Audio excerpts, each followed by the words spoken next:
Baik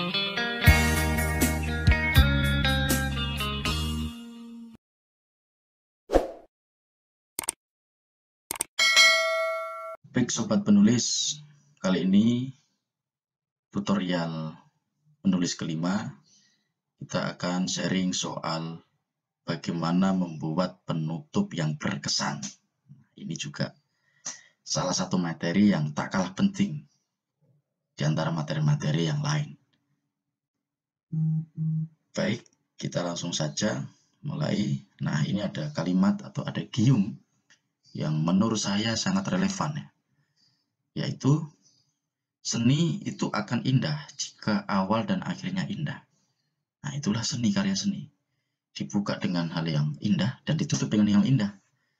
Nah, tulisan artikel ataupun yang lain itu juga bagian dari karya seni. Nah, coba kita lihat macam-macam penutup. Bapak Ibu sekalian, sobat penulis, ini macam-macam penutup, tentu tidak hanya 3. Ini kita ambil yang sering digunakan orang saja.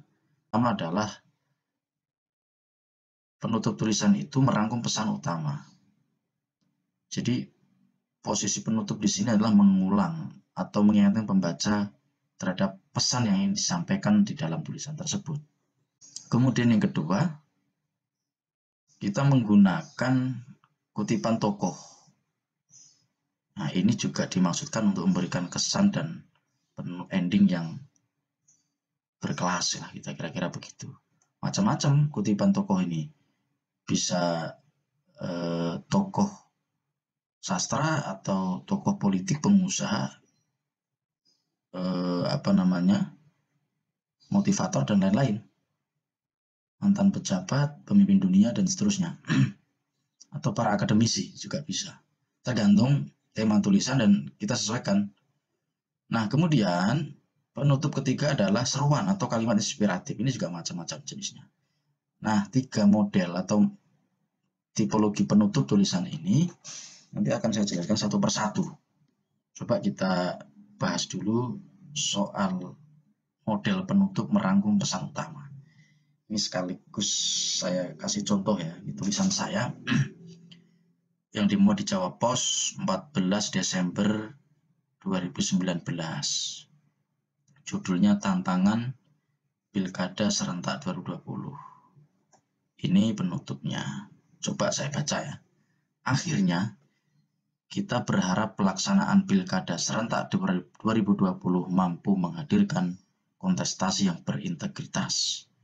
Sebuah kontestasi pemilu bisa dikatakan berintegritas jika seluruh elemen yang terlibat di dalamnya, baik partai politik, penyelenggara pemilu, aparat keamanan, maupun peserta pilkada dan tim suksesnya, tunduk dan patuh pada nilai-nilai moral dan etika kepemiluan. Jadi ini adalah pesan utama di dalam tulisan tersebut, tulisan saya itu. Nah, ini saya coba angkat di penutup. Kemudian kita coba lihat lagi contoh yang lainnya. Ini contoh penutup menggunakan kutipan tokoh. Ini tulisan saya di koran Tempo 19 November 2019. Judulnya Mudarat Pilkada lewat DPRD.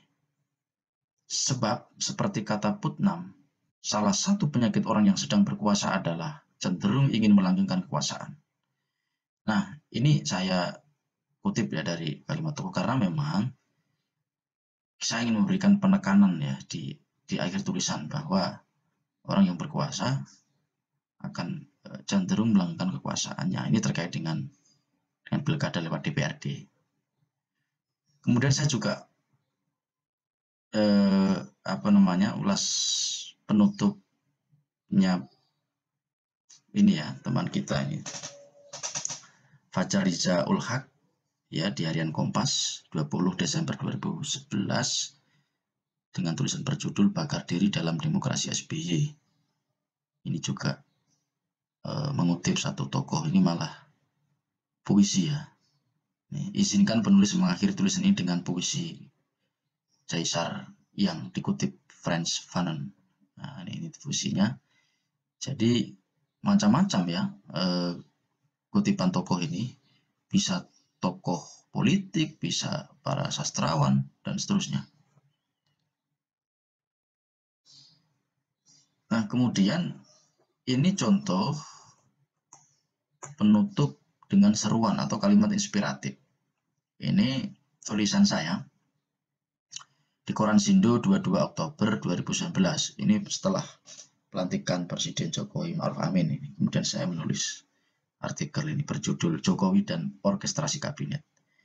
Nah, ini penutupnya. Akhirnya, di periode kedua kepemimpinannya, Presiden Jokowi harus mampu melakukan orkestrasi kabinet dengan baik. Ibarat sebuah orkestra, seorang presiden ialah dirijen dari pemain trompet hingga penggesek biola. Dalam sebuah orkestra, agar mampu menghasilkan simfoni yang indah, maka semua pemain harus patuh terhadap instruksi dan perintah sang dirijen, yakni presiden. Nah, ini saya pikir bisa disebut sebagai kalimat inspiratif di dalam sebuah penutup tulisan, atau ini juga bisa disebut seruan gitu. Itu Bapak Ibu sekalian, sobat penulis, soal bagaimana membuat penutup yang berkesan. Terima kasih, terus menyaksikan channel kami. Jangan lupa subscribe, like, komen, dan share. Semoga bermanfaat. Salam menulis.